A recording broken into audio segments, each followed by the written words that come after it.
देख रहे हैं न्यूज़ 9 नेटवर्क। आज हमारे हमने खास मेहमान हैं अकबरपुर विधानसभा क्षेत्र के प्रत्याशी बीएसपी प्रत्याशी चंद्रप्रकाश वर्मा जी। चंद्रप्रकाश वर्मा जी का स्वागत करता हूं अपने चैनल पर। जी, आपने कीमती समय दिया, इसके लिए आपको लाख लाख धन्यवाद। बहुत जी। सबसे पहले मुद्दा मेरा ये है कि 2007 में आपने देखा होगा, जो ओपिनियन पोल बताया जा रहा था, ओपिनियन पोल में बहन जी को तीसरे नंबर पे दिया जा रहा था, लेकिन उसके बाद पूर्ण बहुमत की सरकार बनी। कितना ओपिनियन पोल को कितना आप महत्व देते हैं?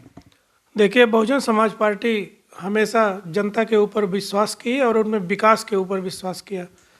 2007 में भी ओपिनियन पोल आई और समाजवादी पार्टी की सरकार चल रही, इन्होंने जो भी काम हुआ था उसको रोकने का काम किया। कोई नई परियोजना देने का काम इस अम्बेडकर नगर को नहीं किया है।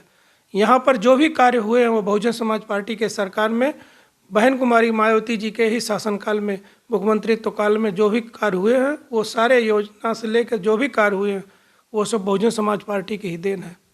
जी, अभी आप क्षेत्र में जा रहे हैं, क्षेत्र में जनता का रुझान किस तरफ जा रहा है? क्योंकि आप एक सीधी टक्कर लेने जा रहे हैं कैबिनेट मंत्री से, जो बीएसपी शासनकाल में भी कैबिनेट मंत्री रहे, बहुत सारा प्रभार उन्होंने संभाला, तो उनको किस तरह टक्कर देंगे कि उनके सामने किस तरह है आपकी? देखिए, मैं हमेशा विकास को लेकर आगे बढ़ा हूँ। मुझे जनता ने पिछले 10 साल नगर पालिका अकबरपुर के चेयरमैन के रूप में अपना असीम आशीर्वाद दिया था और जैसे ही जनता का मेरे ऊपर विश्वास हुआ, मैंने अकबरपुर को एक आदर्श नगर पालिका के रूप में स्थापित करने का काम किया।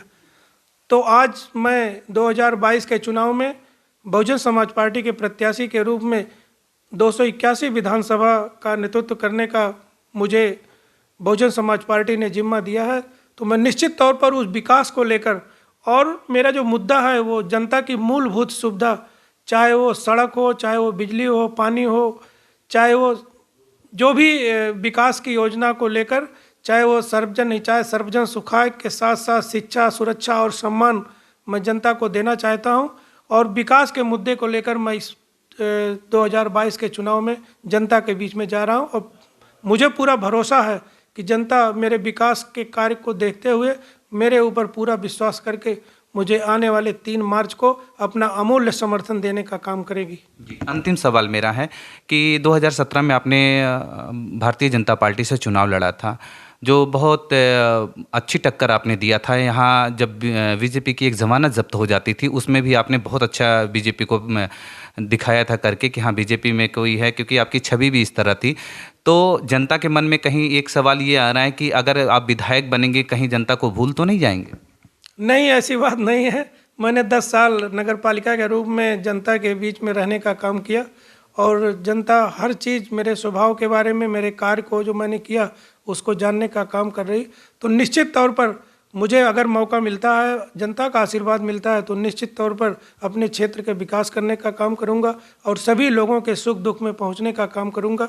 और जो भी बहुजन समाज पार्टी से मुझे जिम्मेदारी मिलेगी उसका अच्छे से निर्वहन करने का था। लेकिन वो ओपिनियन पोल गलत हो गया था और बहुजन समाज पार्टी की पूर्ण बहुमत की सरकार बनी थी।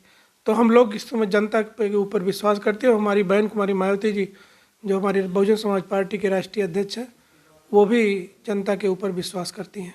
जनता क्यों वोट करे बीएसपी को? देखिए, जहाँ तक बहुजन समाज पार्टी के 4 साल के कार्यकाल को अगर आप देखते हैं तो निश्चित तौर पर उत्तर प्रदेश को उत्तम प्रदेश बनाने का काम बहन कुमारी मायावती जी ने किया था। जी, 4 बार मुख्यमंत्री भी रहे बहन जी। बहन जी ने 4 बार मुख्यमंत्री रह के उत्तर प्रदेश को जो बागडोर जितनी सफाई से उन्होंने संभाला, उसकी मिसाल भी सब लोग देते हैं। तो क्या इस बार भी अगर वो मुख्यमंत्री बनती है तो इसी तरह होगा काम? निश्चित तौर पर बहन कुमारी मायावती जी इस बार 2022 के चुनाव में पहली बात तो निश्चित तौर पर मुख्यमंत्री के रूप में 5वीं बार शपथ लेने का काम करेंगी और जैसे ही शपथ लेकर पहली कैबिनेट की बैठक होगी तो निश्चित तौर पर सबसे पहले पूरे उत्तर प्रदेश को विकास से जोड़ने का काम करेंगी। जो इस समय की सरकार है, उस सरकार में जो लॉ एंड ऑर्डर इतना ख़राब है, बेरोजगारी है, तमाम युवा साथी बेरोजगार हैं, इन सब को देखते हुए सबसे पहली प्राथमिकता होगी कि पूरे प्रदेश को विकास के रास्ते पर लाकर इस प्रदेश को अपराध मुक्त, भय मुक्त, समतामूलक समाज की स्थापना करेंगी और पूरे प्रदेश को चहुमुखी विकास के लिए बहुजन समाज पार्टी हमेशा तैयार रहती है।